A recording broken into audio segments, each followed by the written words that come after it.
on the internet, 5 years old, 4 years old, playing the drums. I used to play the drums, and I look at this 4 year old playing the drums. I said, "Oh my God, you know, he probably could have cleaned up on me when I was younger." So, but then you have these kids playing a piano that's 3, 4, 5 years old and singing. They actually get on America's Got Talent. Sometimes you'll see them 5 years old and they're singing. Do you see this as a star seed thing that we're evolving in our DNA, Heidi, with your students especially? Have you had gifted children?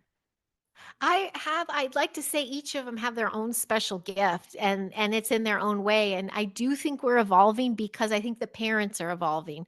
Because as these children come in, talking back about the programs and the matrix that's in place, the immediate thing when a child is born, they're immediately affected with chemicals and like taken away from the mom, and the sacredness of bringing a child into this world has shifted, and we all subscribe to it for a very long time. So these a lot of these children now coming in are being protected from a lot of this stuff that's meant to take their light out right away. And Mhm. so the light just gets brighter and brighter. And as far as gifted, I absolutely see it in this particular community, because by 8th grade, they're acting like college graduates. They're giving presentations based on their passion. They're given a year to develop a passion and a skill, and they put on a presentation even in the public. One was downtown LA at an art studio, and you saw this little 14-year-old girl talking to everybody like she's 30, like talking about her, like they're so well read and articulate.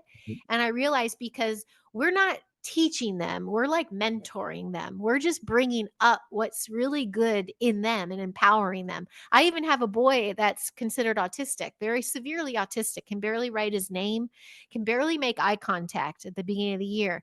But we welcomed him. I said, if no one else is welcoming you guys, they were kicked out everywhere. We're going to take you. And by the end of the year, he's looking me in the eye, and we found his gift. He loves music. So if he wasn't able to sit at his desk and do the work, we had him play background music for us. And Wow. it gave him an empowerment that he started to get full of light again. And that's what happened on the planet. The light's getting taken from these children with when screens are either too early, or my children have screens. They're on them right now while I'm doing this. So I'm not that parent. I'm very 21st century still, but everything's a balance. And with my kids, I taught them that a screen is a weapon and they have to use it like a treat. They Right. have to be smart. And that's the difference that's happening today. There's educators that are mentoring and protecting children, and there's parents that want something different. So we're going to evolve a lot faster in that sense, I think. Enlightenment and consciousness is very, Yes. very important key words.